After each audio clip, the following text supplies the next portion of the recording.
Welcome to session number 2, where we will be talking about prayer. A lot of people don't understand the importance and really the power of prayer when it comes to opening the scriptures. And I'm going to show you in a little bit.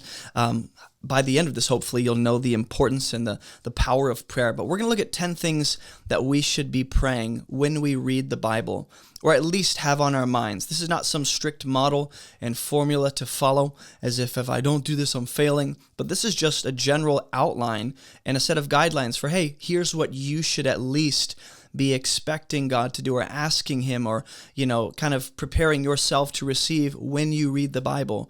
James chapter 1, verse 5. The first thing we should do is ask for wisdom. Wisdom is applied knowledge. It's not just knowing the right thing to do, but how to go about doing that and the actual putting that into practice. If any of you lacks wisdom, ask God, who gives generously to all, but let him ask in faith with no doubting. So that's the first thing we should pray for, is wisdom. God, I know that as I read your word, you're going to give me wisdom. And I'm going to need to know how to do things and how to go about it and how these decisions should play out. I need your wisdom, so please provide that in the scriptures. God knows how to get you the wisdom you need in that season, in that moment, in that day, through the word that you happen to be reading. The Spirit of God leads us into the truth. The second thing to pray for is understanding. Psalm 119, verse 18, David says, "Open my eyes that I may behold wondrous things out of your law." He doesn't just go, I'm going to read your law and then get it. He says, open my eyes. I want to behold the wondrous things underneath the words and the truth underneath the ideas and the revelation and the spiritual wisdom underneath that. Open my eyes. Our hearts, the eyes of our hearts, need to be opened by the grace of God, so we should ask for that. The third thing to pray when you read the Bible is for a soft, receptive heart. We see this in Matthew chapter 13, where Jesus talks about the different soils. There's essentially different heart postures you can have, different heart conditions you can have anytime you're encountering the Word of God.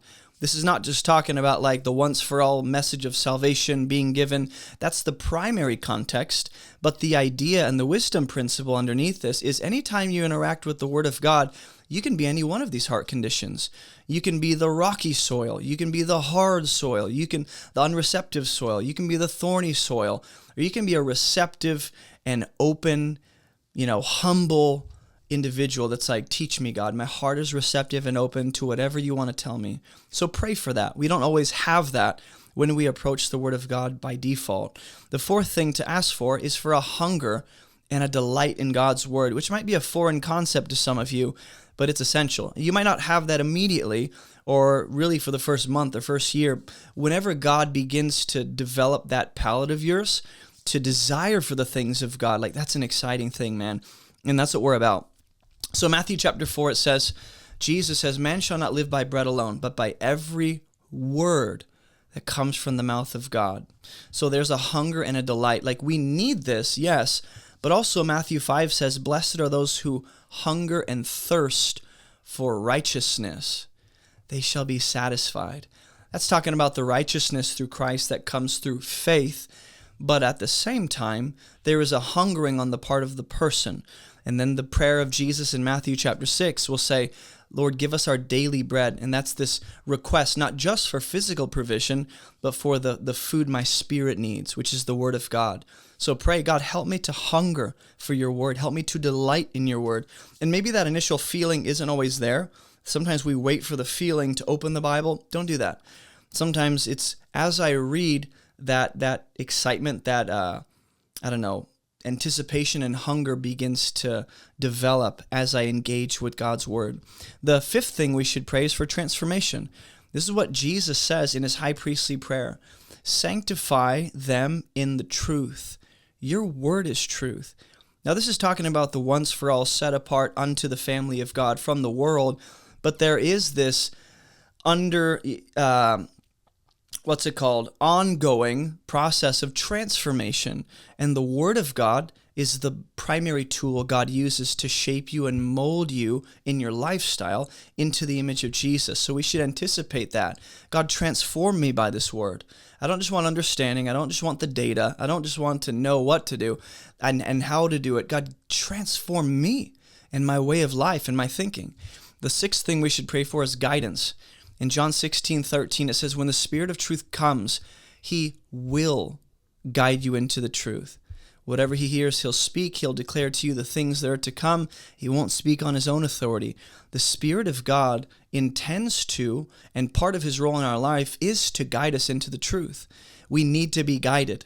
We don't just discover it on our own by our own human efforts, and it's the Spirit who guides us into that and opens our eyes and helps us understand and brings that down to our level. So pray for guidance as you read his word.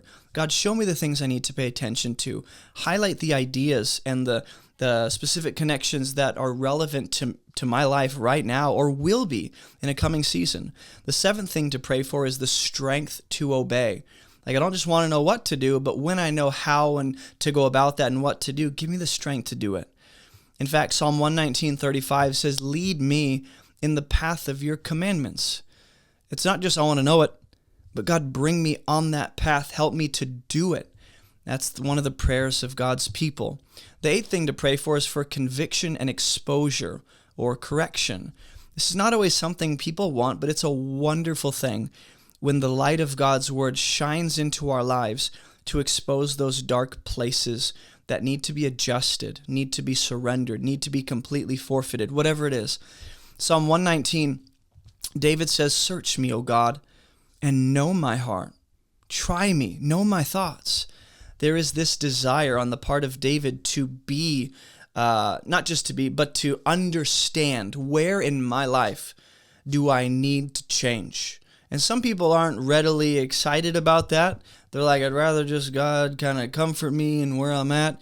And that's cool sometimes too, but God will challenge you and show you where you can kind of rise to the occasion a bit more and rise to the level of his calling on your life. So God, expose, show me, correct, convict me. Whatever I'm doing in my life, I might not see. I have blind spots. So the Spirit of God begins to shine on those to show you, here's what we need to be working on. And not that God needs your conscious effort in order for something to be worked out, but this faith is a partnership. He involves you in the process. So the ninth thing to pray for is faith to obey. In fact, Romans 10 says faith comes from hearing. Hearing comes through the word of Christ. And this is specifically talking about the gospel and salvation, but the underlying wisdom principle is true. When it comes to the word of God, like, we need to hear it, and we also need that word to ignite faith in us to effectively execute it and do it. God, help me to not just have the strength to do it, but to have the faith that you will and the trust that you will as I do it.